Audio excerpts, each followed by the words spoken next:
listen on the information we have on the bond. As you all know, early voting is already ongoing.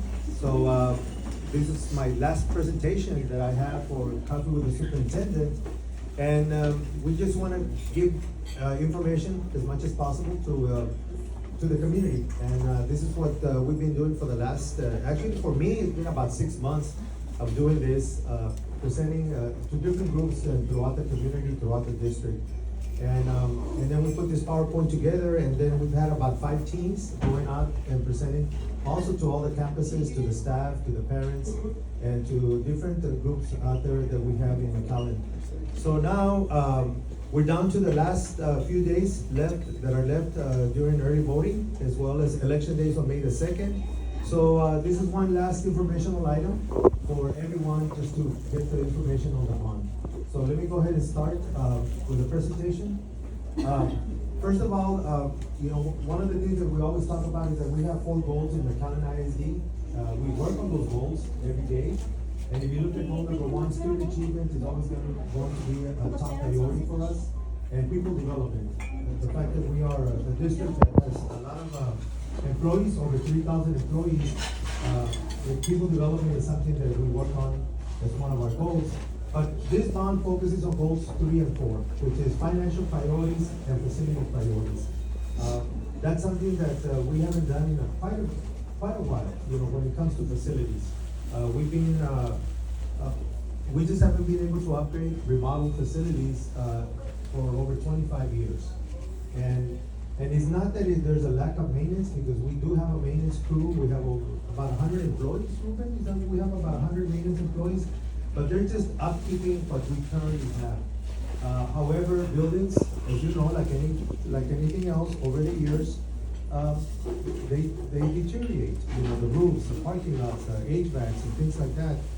And so those things accumulate quite a bit, and they're expensive. Those things are expensive to fix. Now you may think that we have a lot of money, and the answer is we don't have a lot of money, and I'll answer to that in a little bit. The state of Texas does not fund school districts to do any major repairs to their buildings. They do not do that. The funding doesn't come at all. They barely give us money to keep the district operating. With buses, with instructional materials, paying salaries, those kinds of things. That's what they give us money for, just to operate. But they don't give us any money for upgrades, buildings, or repairs, or remodeling, or building new buildings. They don't do that.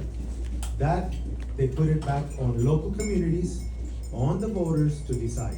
And that is what they call a bond, or we call a bond. That's what they do to us. We don't have a choice. The school boards and superintendents have a very difficult task to go out to their communities and asking for bond money because it impacts the tax rate. And that's the only way that we can do the work that we want to do for McAllen ISD. That's why McAllen ISD hasn't been able to upgrade or done any kind of work, major work on buildings, because it takes a bond. And it takes a presentations like this one to talk to the community for them to decide. And at the end of the day, the voters of McAllen ISD will make that decision. You all will decide, those of you that vote in McAllen ISD, you decide whether we are going to be allowed to do this or not do this. And so that's what's happening right now with early voting, and then election days on May the 2nd. So let's move on to the next one. Why a bond election? I just explained it. We need bonds to be able to do the work that we're doing. Again, I want to remind you, because the state of Texas does not provide any funding to school districts to do work of the buildings. So when you drive to different districts, if you drive around different places in Texas, and you see a new high school being built, or you see a new elementary being built, or you see a major work being done in that school district, how do you think that district is paying for all of that? That community passed a bond. That's the only way they can do the work that they're doing. So sometimes when you see a major construction going on, let's say for example, you go to Harlingen and there's a big school being built over there. In all probability, a bond was passed to do that, because the district doesn't have that money to do it. We don't have any money hiding. We have money just to keep operating. Then I'll give you some bond information in the projects that we're proposing. There's a financial impact obviously a bond is a loan. It's like when you go buy a house, you get a loan. This is the same thing we're doing. We're getting a loan. We want to pay with the tax rate that loan. And then we'll talk about ballot information because it's already ongoing. Our district is it's quite big. You know, we have 31 schools, over 19,000 kids, and there's a few of the 19,000 here in front of us. Let's give them a hand. We also have over 3,000 employees, and we cover 34 square miles. It is a big district. We are one of the largest employers in McAllen. I mean, over 3,000 employees. We're probably one of the biggest companies because we're kind of like, look at it like we're a company of a lot of employees, a lot of students that we serve, and 31 schools. So it's quite a bit of work. Think about 31 schools that we have that work hasn't been done in over 20 years. And that's why the idea of this bond came about. The last bond, or the last loan that we got was back in 2005. And I think if you look at the slide there, you see that bond was to build new schools and have new buildings. If you see everything on that slide, all of those are new schools that were built back in 2005. That was 21 years ago. Well, now those new schools are no longer new, right? Because they're over 20. Well, think about the schools that were already in existence back in 2005, that nothing was done with those schools, because that bond, and which is a good idea, was dedicated for new buildings all across.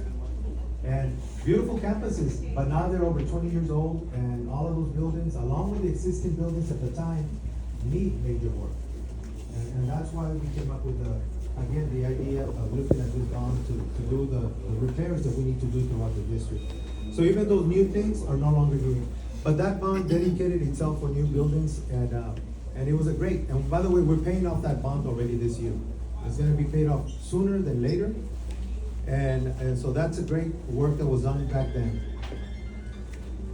One of the things that we have is that we've been able to manage our debt, our previous bonds. We paid them off early.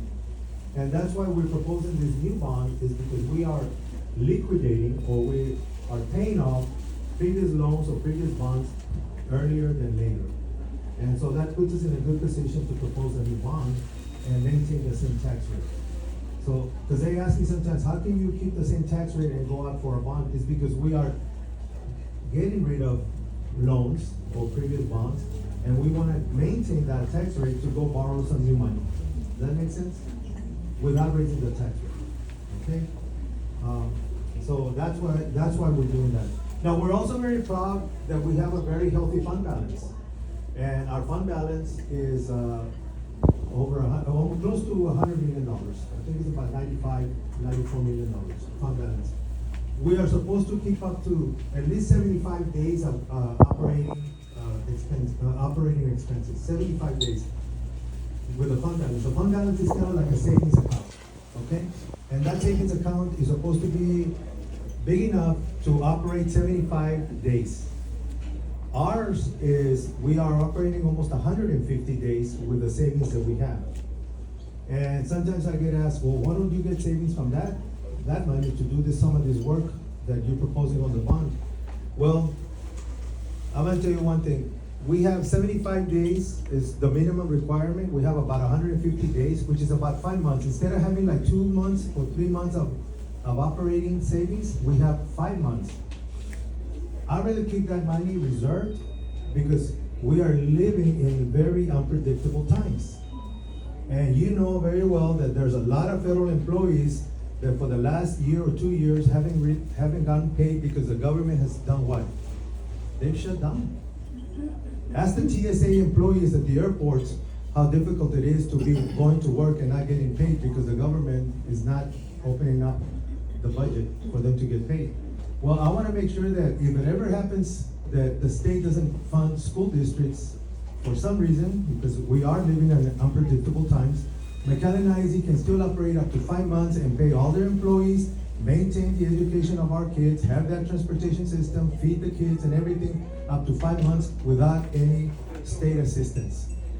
That's what the savings are for emergencies like that. So I'd rather keep that emergency like it is, because I wanna make sure that they have classes, even if they don't give us any funding, that we pay our employees for up to 5 months, even if there's no funding from the state, and we continue to operate as normal as possible, and we have 5 months of that, and let the state figure it out if they ever, if they ever don't give us any money. Because we are living in unpredictable times. So you all agree with that? We don't know what's gonna happen. So, if you ask a TSA employee that works at the airport, I'm sure they'll say, well, good, the McAllen ISD has some monies to keep operating up to 5 months without any assistance. They wish that probably their organization had a fund balance to keep them paying in case the government shuts down, but they don't do that, and they don't get paid. So that's why we have those reserves. We are proud to have those reserves, because you never know what emergencies can come about, and McAllen ISD can continue operating as normal as possible up to 5 months without any assistance. That's why we have that healthy fund balance. Next. This bond proposal is $335 million. Now, you may think $335 million is a lot of money, but in reality, for a district our size, is not enough. But the reason we went up to $335 million was so that we could maintain the same tax rate. If we had borrowed like $400 million or $450 million, then we would have to raise the tax rate. Well, our goal was to go as far as we could go with the same tax rate that we had, and that was as far as we could go, $335 million, and propose that so that the tax rate would stay the same. Because if we would raise the tax rate, we would have to go higher than that amount, and then obviously it would have been difficult for us to explain it to the community about raising taxes, because that's the last thing we want to do is raise taxes. $335 million covers all the priorities that we have identified for every school, and I'll talk about those priorities in a little bit, because you see them down at the bottom. There's 8 categories that we came up with. Now this categories, and I'll review each one of them in a little bit. This one's came about because there was a facilities advisory forecast committee made up of parents, community members, staff members from McAllen ISD. And we got input. We also have some professional consultants that help us identify those needs. We did walkthroughs at every campus to identify those needs. And we came up with this list. This is the list that came about. It took us about a year, or close to a year, of evaluating, analyzing every campus, every facility, and the high needs. And for each of those campuses, we identified actually 3 priorities, priorities 1, 2, and 3. With the $335 million, we were just able to address priority 1. We didn't address priority 2s or priority 3s. Those were not as critical as the priority 1s. So with the $335 million, we are addressing the high needs, which is all the priority 1s at each campus. And that's how we came up with CTE expansion, the career technology expansion for each of the high schools. It's okay.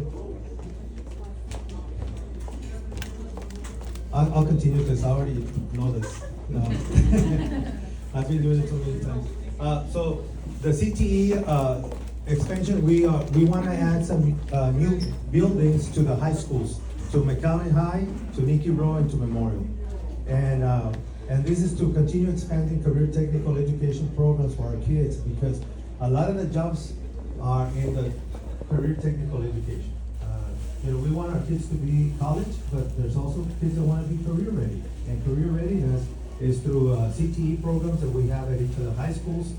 And we're looking at a price tag of almost $39.4 million just for that. And so those are the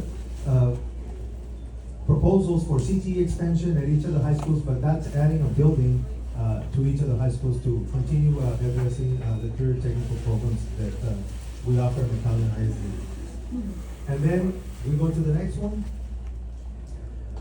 Cafeteria modernizations. We have a couple of schools that need to expand on their cafeterias, remodel their cafeterias because it hasn't been done. I want to remind you that McAllen ISD probably serves the most breakfast meals every morning and lunches every day than any other restaurant in McAllen. We serve thousands of meals a day. Think about it, 19,000 kids to feed every day with breakfast. Then lunch, 19,000 kids to give them lunch. So if you add that up and look at it on a weekly basis, there's thousands of meals that we serve every day. And so even our transportation system, we probably transport the most population than anybody else in our district, in McAllen. I mean, our buses are running everywhere, every day, not only early in the morning, but in the middle of the day, in the afternoon, and even at night. So transportation system and the feeding of kids we're probably the biggest ones than anybody else around here.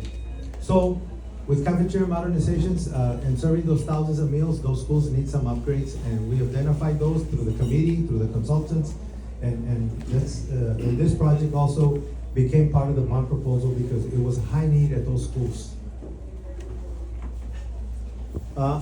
Some of our schools need some front entry security and access control. If you look at those schools, our 3 high schools need a better entrance in the front of the school, and then we also have 2 middle schools, De Leon and Morris. One of the things that happened here is that when those schools were built, the architects designed those schools very nice, with a nice entrance. But as you know, for the last 10, 15 years, there's been a lot of issues with school violence, right? Everybody knows about it. So what we had to do there is we had to abandon those entrances that were designed that way when they built the school and redesign an entrance due to security and safety reasons because of all the violence that's going on in schools. So if you go to Memorial, and I know these kids will be going to Memorial, where is the front entrance to Memorial High School? Anybody been to Memorial? It's a side door. It's a door on the side. It used to be where they could walk through the courtyard and then go through those there was a lot of doors, go through there and then go to the office. Well, we had to do away with that entrance because of safety reasons. And so what we had to do was tear up the side of the wall at Memorial, open up a door, and convert a classroom into an office and a lobby area. And so Memorial High School, for example, doesn't have a front entrance. It has a side door as an entrance. And this is a school that serves about 2,000 kids daily. And so Mac High, the same thing. Nikki Road, the same thing. De Leon, the same thing, and so is Morris. All of those front entrances we had to do away with and build side doors, which is not acceptable, doesn't look right.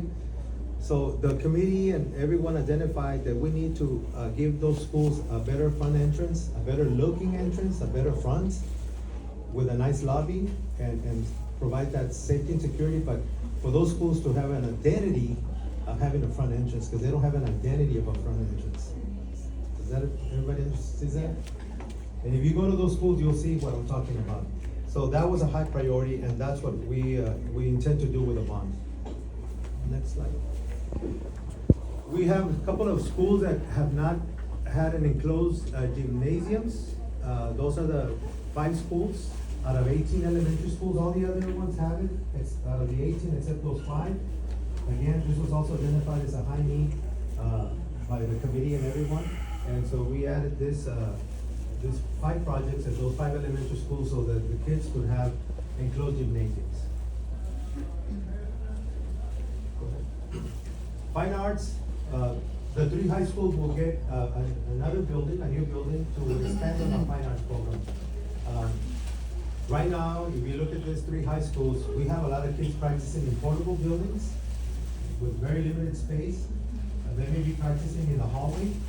They may be practicing in the cafeteria when they're not serving meals.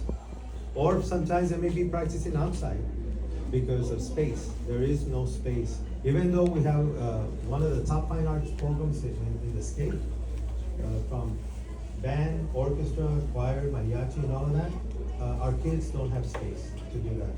So this was also identified as a high need, and having a new building at each of those high schools for kids to have adequate facilities for their programs and for practices and things like that, instead of what we currently have, which is not acceptable with those portables or practicing in the hallways or in other areas that really are not made for that. And then classroom additions, we have identified those three schools, 2 elementaries and 1 middle school. If you go to any of those schools, they have like a portable city in the back. You know, they have their own portable world out there. Because some of them, like Gonzalez or Milam, all 3 of them, they have entire grade levels in portables. You know, like if you go to Gonzalez, all the 5th grade kids are out in the portables that have been there for about 30 years or more. Same portables. Milam, same thing, and so does Morris.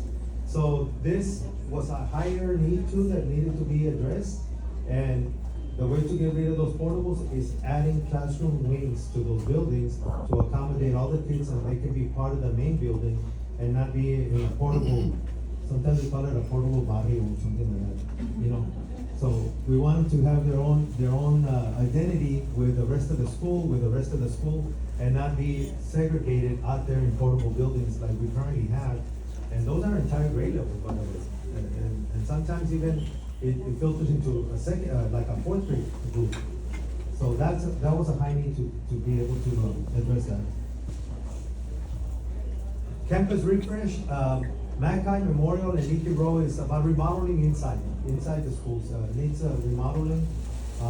The schools haven't been touched in years, in decades, if you will. And if you go to those high schools, if you graduated from those any one of those 3 high schools, if you go in there, do you think that anything's changed? They look the same. I still see the lockers, right? And we don't use lockers anymore, right? I even found my locker. So we want to modernize them, modernize the 3 high schools, and that's what it is, a campus refresh. Give it another look, paint them, change the floors, change the ceiling tiles, new furniture, bring them up to speed to look new. You know, maybe the shell of the school would look like it is when it was built, but the inside would look modernized. Think of an older home when they they remodel those homes, don't they look like beautiful inside? Well, that's what we want to do with this high school. Beautify them inside and upgrade them. And then there's a lot of projects that need to be addressed. You have HVAC, which is heating, ventilation, and air conditioner upgrades. We have paving. There's a lot of paving that we need to do. And some of them we might need to expand the front, like add more to the parking, because sometimes in some campuses, teachers are parking along the streets for their visitors, or they're parking on the grass because there's no parking. Think of some schools have like 4 parking spaces in front. There's a lack of parking. And so we want to see if we can add that as part of a high need in those schools. Roof improvements, look at all those roofs that we need to improve on. A roof is in the millions of dollars just for one school. Just for one school, it's in the millions of dollars. And then we have LED lights.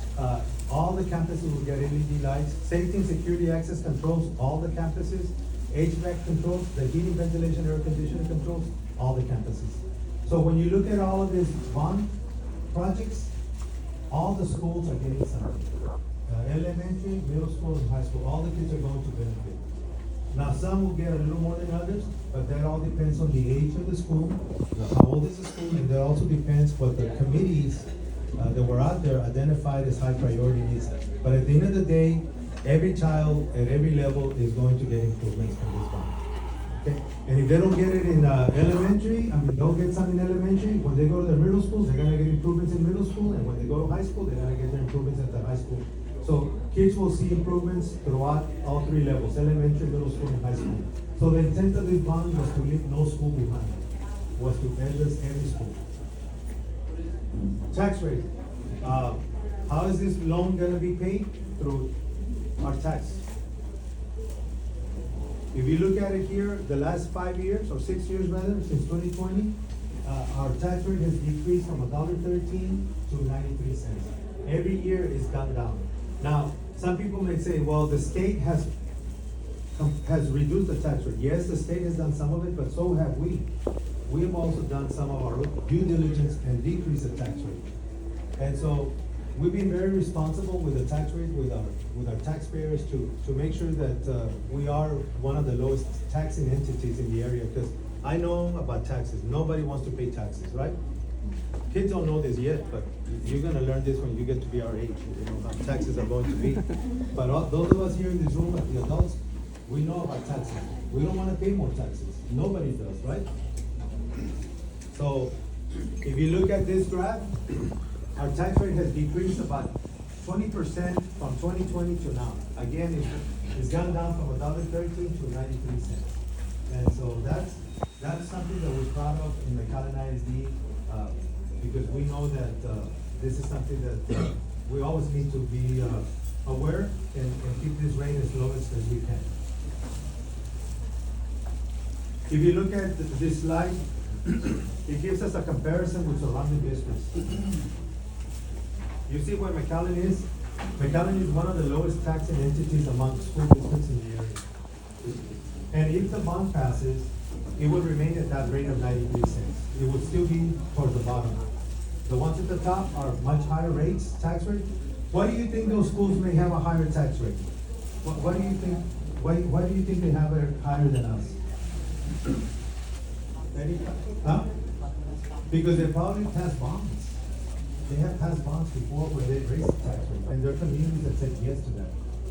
That's why they're where they're at. Because in all probability, those districts have passed bonds, which means what? They probably have better buildings than us.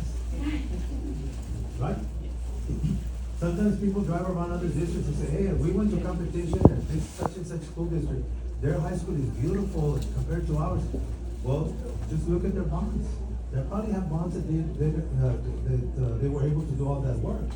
And so when they want to compare us with other districts that have better looking buildings, better looking facilities, in all probability, it's because they've done bonds in the past. And that's why they have what they have, and we don't have what we don't have. Does that make sense?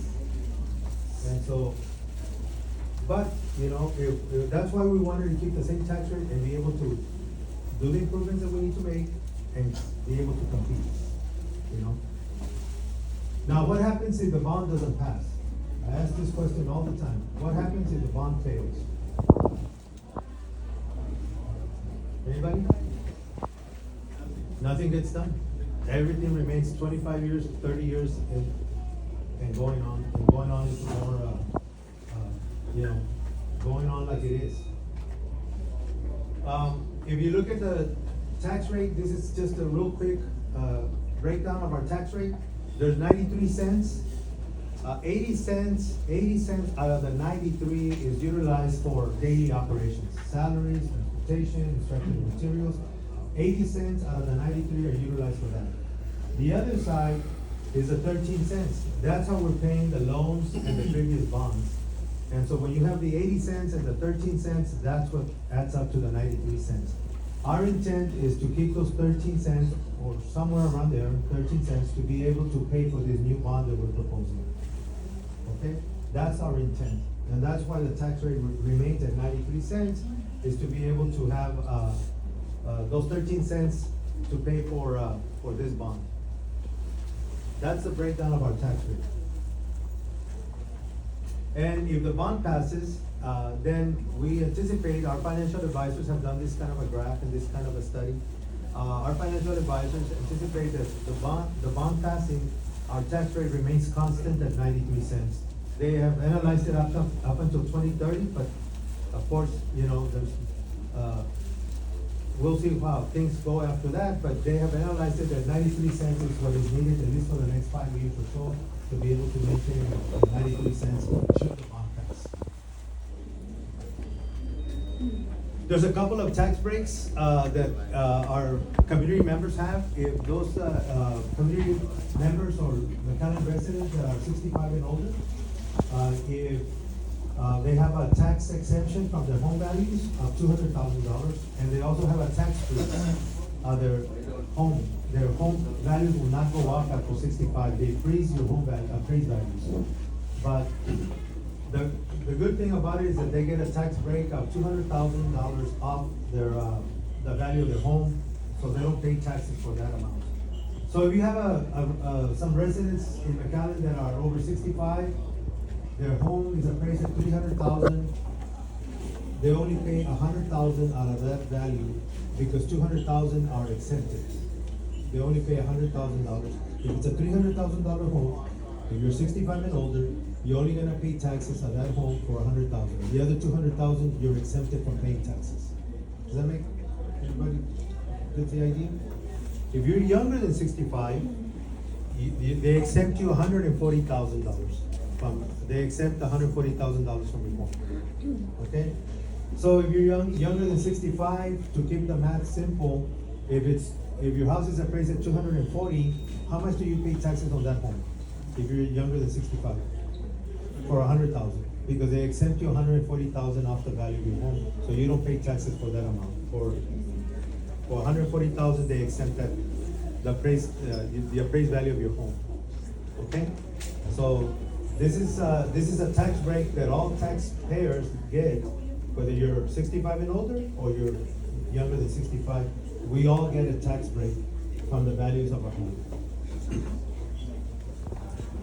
This ballot is what you will see, and it's if you go vote, early voting is going on, you'll see this in the ballot. And there's a statement there, and we highlighted it in yellow. It will not be highlighted in yellow when you go vote, but it says this is a property tax increase. By law, that has to be there. It has to be, that statement is there. We just, you'll see it there. But our intent is that the tax rate will remain the same at 93 cents. However, when you see it at the ballot, when you go vote, you're gonna see that statement that says this is a property tax increase. Our intent is that the tax rate will remain the same at 93 cents. Just to make you aware that it will be there, that statement is there as required by law. Legislatively, they approved that kind of a language, I think back in 2019, to be in every ballot when you have propositions like, we have a proposition A right now on the ballot, that statement has to be there. Wherever they vote, wherever people vote on any propositions on bonds, that statement will be there. Even if you're not intending to raise taxes, it will still be there saying that it's a property tax increase. We just want to make you aware of it, that you will see that on the ballot. And then, of course, early voting is already going on right now from April 20th through the 28th. So we do have early voting happening as we speak. And we'd like for you to look at those dates and the times and exercise your right to vote. I can't tell you how to vote, but I can tell you that exercise your right to vote, because those are the dates. And then election day is on May the 2nd. And then we do have accessibility to our taxpayers, to our voters, where they can go vote. We have designated 10 campuses: Cathy Middle School, the Fireman's Pump House, Possum Middle School, Gonzalez Elementary, the Lark Community Center, McAllen, Memorial, Milam, Morris, the Palmview Community Center, Rayburn Elementary, Rowe High School, Cape and Salada. All of those locations are accessible to anyone in McAllen ISD who wants to vote. There's a place close to somebody's home, because there's a total of 13 sites for people to go and vote. So those 13 sites are there, and you can go to any one of those schools or one of those other 3 locations by the city, which is the Fireman's Pump House, the Lark Community Center, and the Palmview Community Center as sites to go and exercise your right to vote. And the last one is that we are very proud that the district has a report card given by TA. This is not, we didn't give ourselves this grade.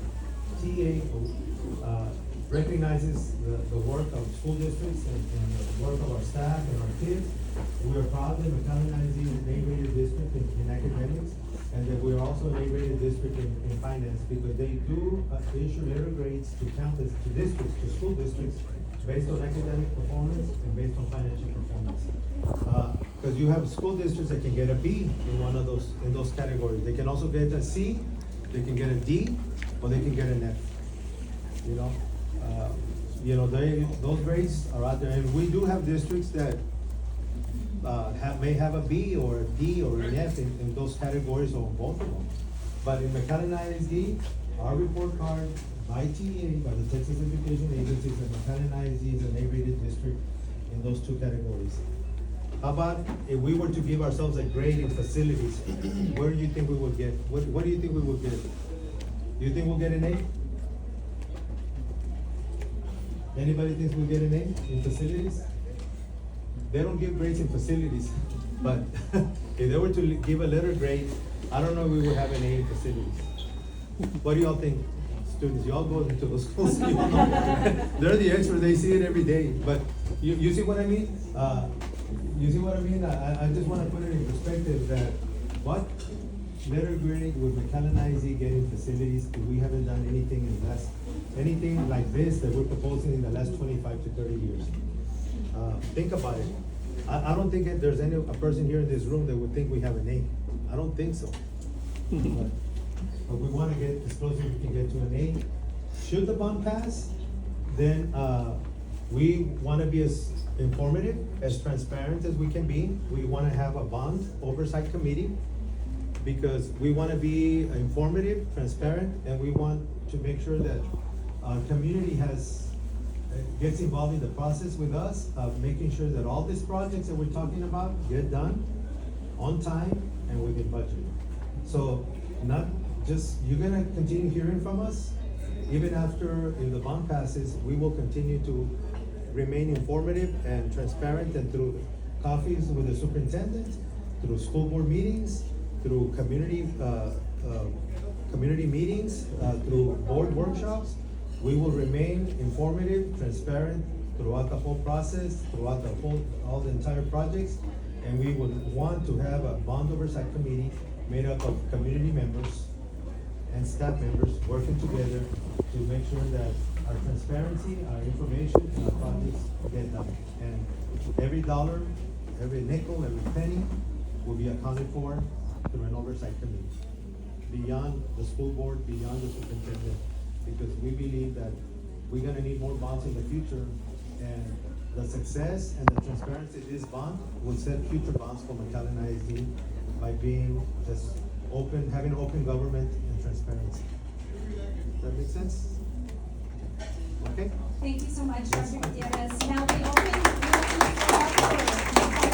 If anybody has a question, we will have a second mic traveling. Anybody have a question? We open up the floor. I have a question. Sure. Hey, thanks. Thank you for the transparency. My question is, you said the tax rate would stay the same. This old bond that's about to finish, we're gonna finish paying it off this month, right? So does that mean after this bond is paid, would the taxes naturally go down 13 cents? Okay, that's a good question. Let me just repeat the question. He said if the bond doesn't pass, right? You said If it doesn't pass, yeah. if the bond doesn't pass, we lose those 13 cents. We're not gonna, there will be a reduction of 13 cents. However, what do you think is gonna continue happening to the buildings? They're gonna continue to deteriorate. They're going to continue to need a lot of work, right? And remember, the state does not give us any funding for this major type of work. They don't give us that work. So eventually, a future school board, a future superintendent, in 3, 5, 8 years from now, they're gonna have to go out and ask the community, hey, we desperately need this now, because we let it go way too far. Well, what do you think is gonna happen to the tax rate by that time? If you think it was 13 cents that you saved, now you're gonna have to put in 20 cents to bring it up to do something like this. So, yeah, if it fails, you save 13 cents, but the buildings will continue to need the work that needs to be done, and the state is not gonna save us. They're not gonna give us the funding. I can guarantee you that it hasn't happened. It won't happen. If you think the state is gonna be able to save us from doing this kind of work, they're not gonna give us that funding. So in the future, somebody's gonna have to recommend a bond, because the buildings are gonna be now in life support. And now the tax rate for saving 13 cents may cost you now 20 more or 25 cents more. I don't know how much more, because construction is not going down.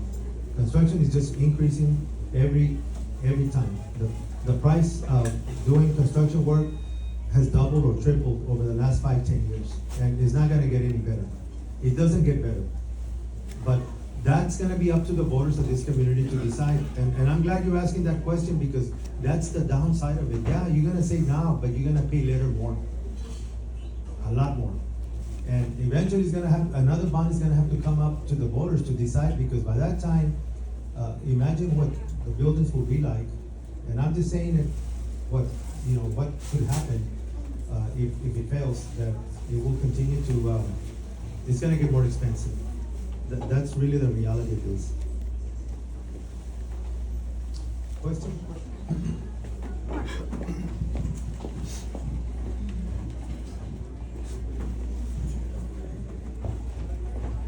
Good morning. So you may have already addressed it, but as far as like Plan B, right? So let's just say that it doesn't go through.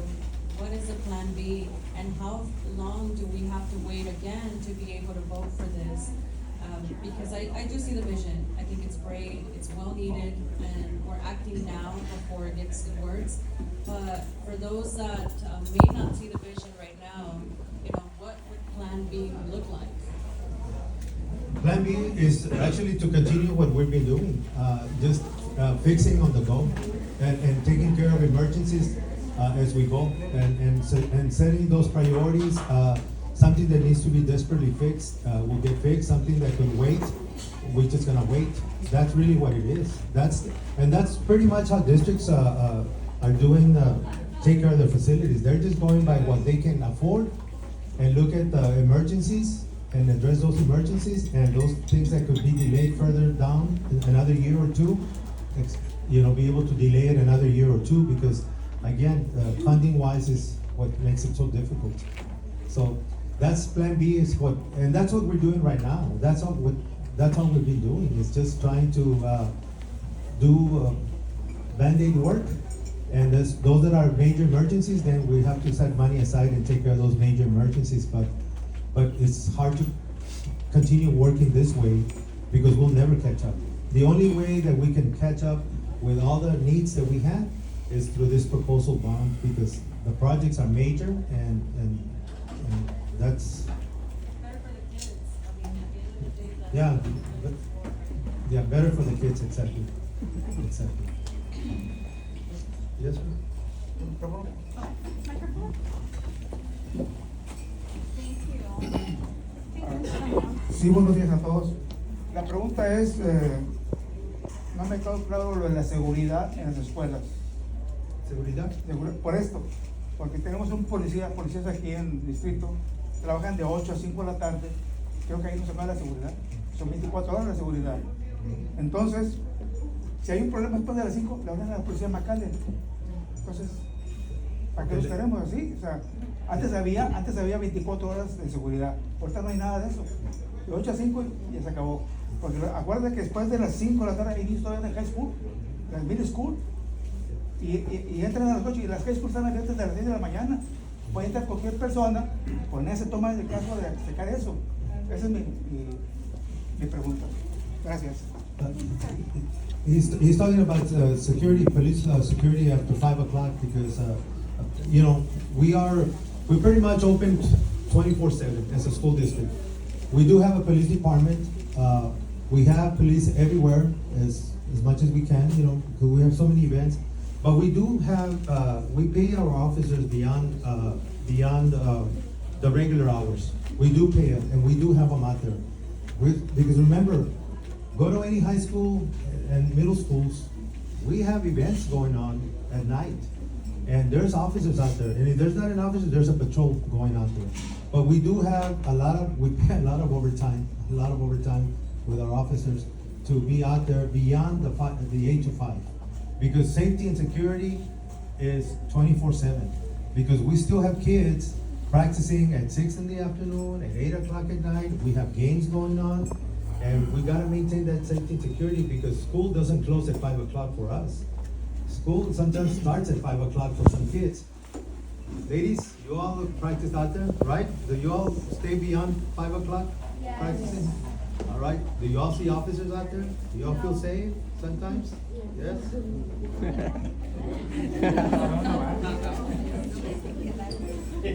Do you feel safe?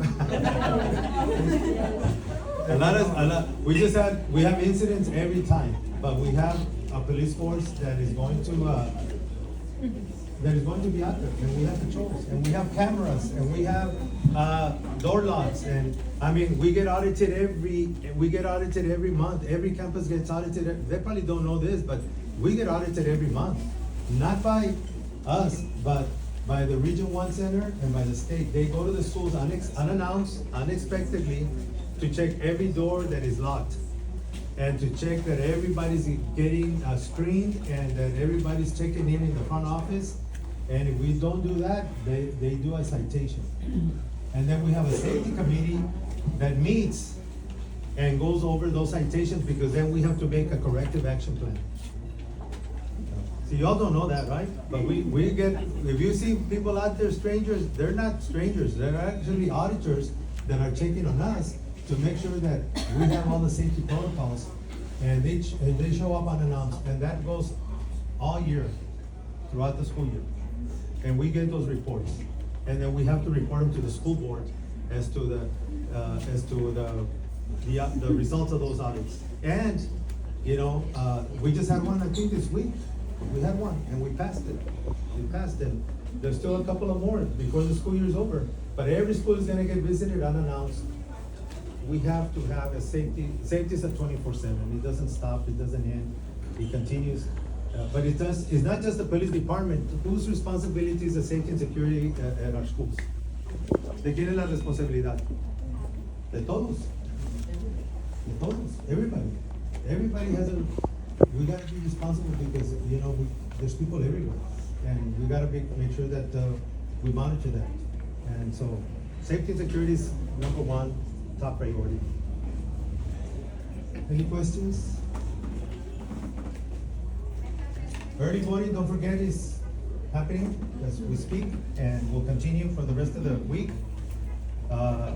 Today, Wednesday, tomorrow, Thursday, Friday, Saturday, Sunday, there will be no early voting. I don't know why there's no early voting, and then early voting resumes on Monday and Tuesday of next week. If you don't have a chance to go early vote, then election day is on the following Saturday, on May the 2nd, and then we'll see what McAllen ISD voters decide, what they want us to do with the facilities. And if it passes, then I already told you what we are planning to do. If it doesn't pass, then we'll go to the plan B that we've always had. I do have another question. Let me go over. We'll go over her first. Hi, good morning. I'm a parent of McAllen ISD, and I am a voter in our area.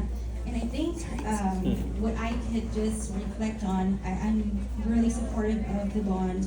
I'm appreciative of all the efforts and the research that has been put into place.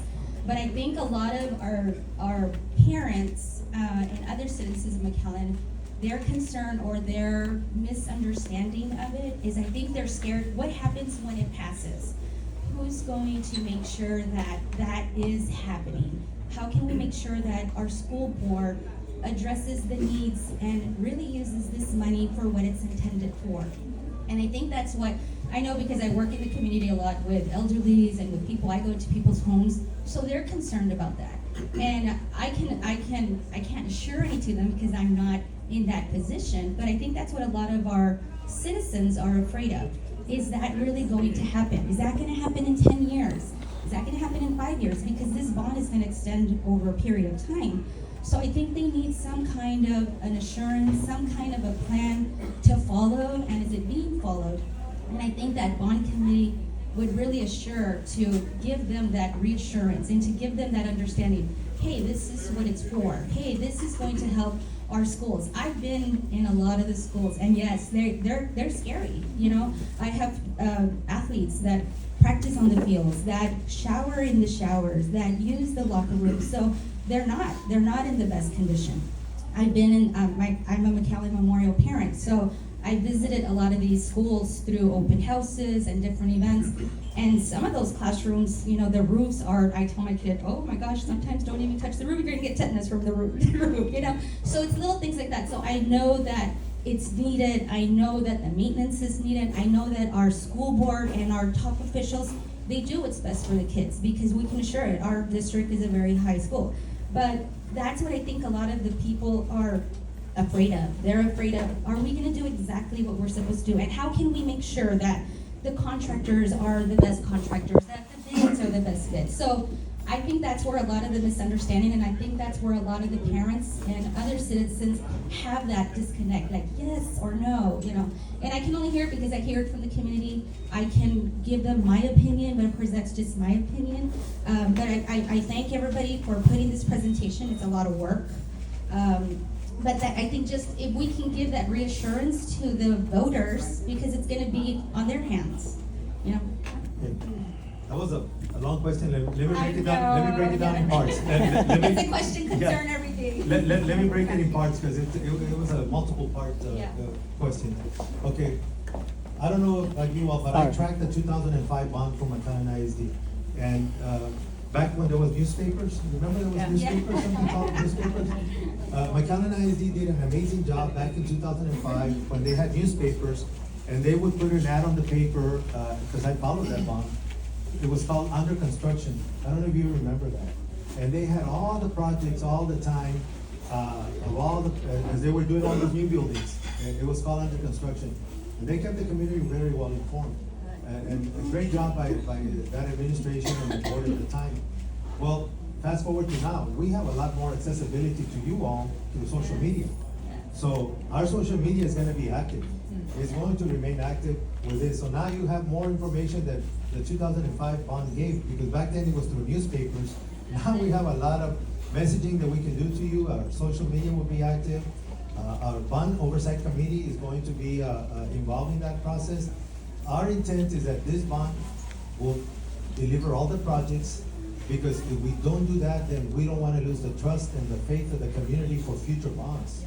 It is our intent that this bond, like the 2005, to deliver everything so that the voters can feel comfortable in the event that there's a future bond from McAllen ISD, that they can remember, hey, the 2026 bond, everything they did, they promised, they were transparent, they had a bond oversight committee, and the projects got done. And we have to do the projects. What we are putting out here, and that's what we're presenting this PowerPoint, and it's online, it's everywhere, because this is our blueprint to answer to you all. You can always say, hey, you said that you were gonna do front entrances at these 5 campuses, but I don't see the one at Morris. What happened to Morris front? Well, you're gonna have to see 5 front entrances, because the PowerPoint is there. All the presentations are there, so we can't hide it. We can't hide it anymore. It's open and transparent. We can't hide it. And that's what's going to be, that bond oversight committee is critical, because we know how important it is. We don't want people to be afraid of what we cannot do. We want them to be brave with us that we can do it. But the bond has to pass first. And as a matter of fact, we do have 2 members of our political action committee, Mr. Barba, Ms. Reese. We all want to say something, because they are very involved with us too, and they're community members like all of you. And they're parents of our district, and they're also going to be working along with us and everybody for this project. So if you're welcome to say something, you can say something, because we do have community members that are involved in this process. It's not just us, and so they're also gonna hold us accountable, because they're like you, they're a parent. They have kids in the district, and they're involved in this process. And I'm sure they're gonna keep an eye on us too, that we gotta deliver what we promised, right? Dr. Gutierrez, I do wanna add, yes, I do wanna add, I'm the director of marketing, and it's a huge role and a task to take on the transparency and communication. We do have a team that is behind getting this information out, not only to our parents, but to our community members. And we hear that concern, we see it, we are tracking it all, right? We are tracking for and against, and that is the common question, and we are going to hold it. And to Dr. Gutierrez's point, the social media, if you look, prior to us calling for a bond election, we broadcast everything that the FFAC, which was that committee, the Facilities Forecast Committee, came together. We broadcast everything. We invited the community to come. So everything has been laid out. We've used every channel of communication to get back to you all. The timeline as well, Ms. Lorena Garcia is out, she is our deputy superintendent, she's out at the election site right now, making sure everything's running and operating correctly. But she has also timelined with her team what that's going to look like. And I'd like to introduce Mr. Barba to say a few words, because he's part of that committee that is from the community, not from McAllen ISD, from the community, as parents and active members of this community that are part of this oversight that is going on right now. Mr. Barba, would you like to say a few words? Thank you. Yeah, my name is Jesse. I'm here as a concerned parent. People ask all the time, why are you doing this? Why are you advocating? What do you get out of this? How much money are you getting paid?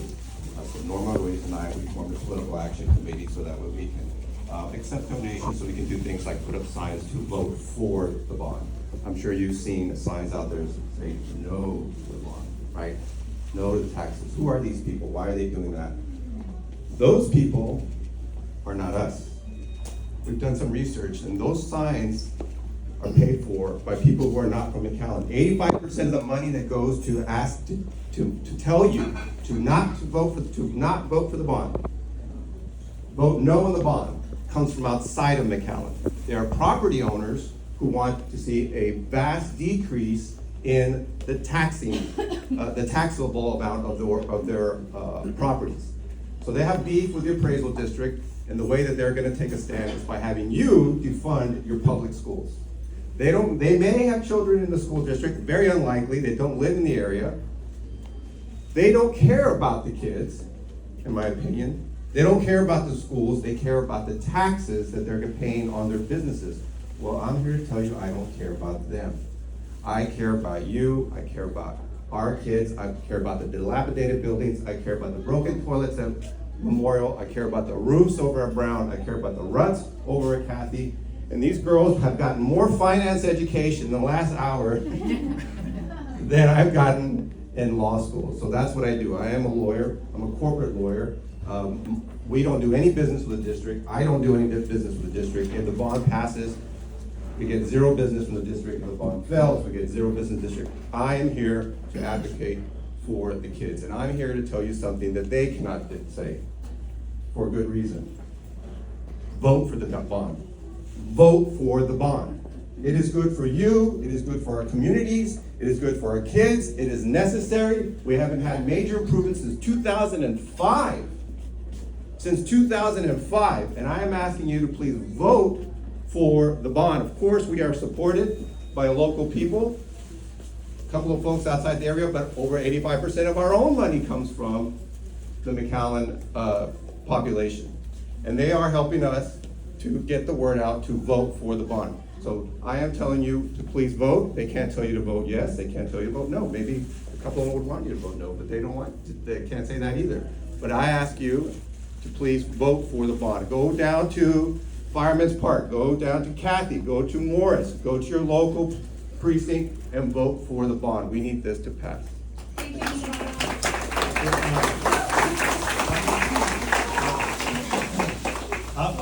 Our job as district employees is, he's right, we're just here to present the information to all of you.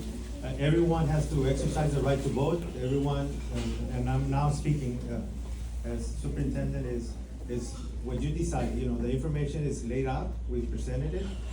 Some of you may have a different opinion, and that's democracy, but our job is to educate, give you the information, so when you go vote, you make a well-informed decision on how you're gonna vote. That's all I can say, and so I'll leave it at that. But you had a question? Just one more, yeah. Oh, sorry. All right, just to kind of touch on the point that she made. So it's 335 million for this bond. With interest, it's 652 million. 10.5 million a year in just interest. Another 11 million a year for paying down principal.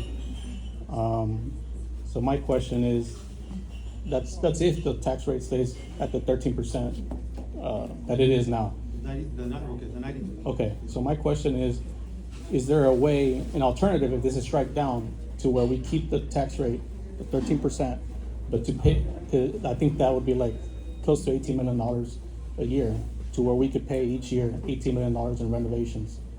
and use some of the surpluses that you guys have. You mean if we could keep the 13 cents?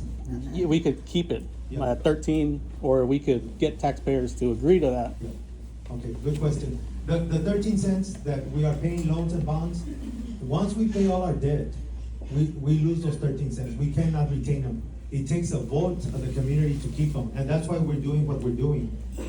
Those 13 cents, we lose them, because we don't owe any more money. We don't owe any more bonds. We don't have any more loans. And so those 13 cents automatically have to be taken off the books. So the only way to keep them is what we're doing here, is to propose this new bond and allow us to retain them, but it has to go through a vote by the community members.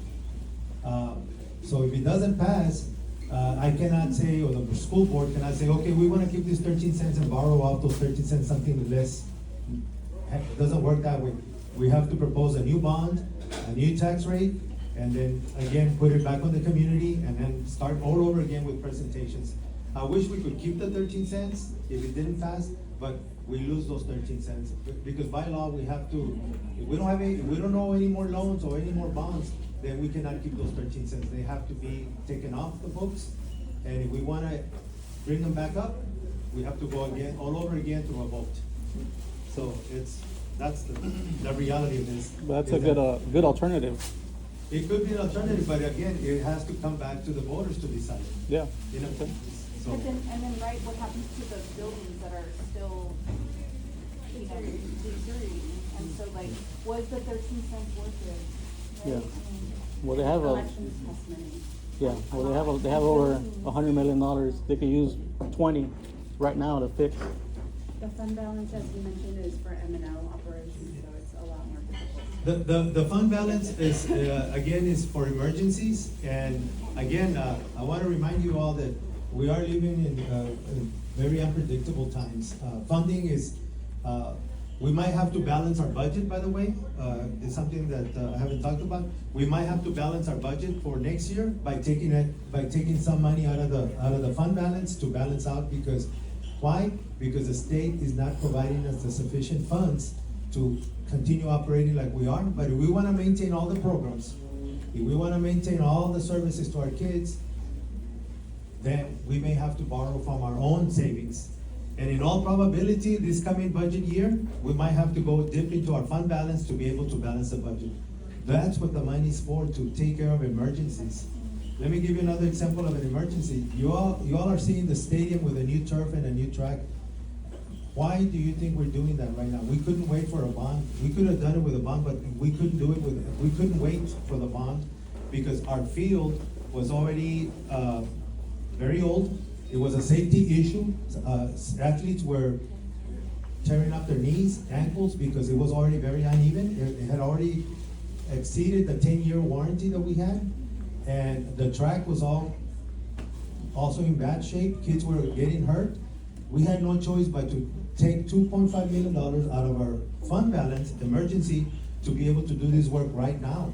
We couldn't wait any longer, so that when football season comes around this coming fall, we have a nice field for the kids, because that field was already very unsafe. It wasn't playable anymore. And if we didn't do that like now, we were putting our kids at risk of getting hurt. Not only our kids, but also the visitor teams that play football, soccer, and everything. And so is the track. So those are the emergencies that come about, that we gotta have that savings to be able to address those needs immediately. And that's kind of like the plan B that we're talking about, emergencies that need to be taken care of like now. We have to take it out of our fund balance. We're gonna balance the budget in all probability by having to go into fund balance to be able to give all the employees raises, to continue to give the kids all their programs that they have, because we don't have sufficient funds from the state right now. And that's what the fund balance is for. But they have a rainy day fund, but they don't get funding. So they are 100 million, but believe me that with the way budget things are going on right now, read articles. There's a lot of districts that are $38 million in the red, or $50 million, and they're laying off employees, they're closing schools, they're doing all kinds of things that they can do to save that money. We're not doing that in McAllen, because we have a healthy fund balance to back us up.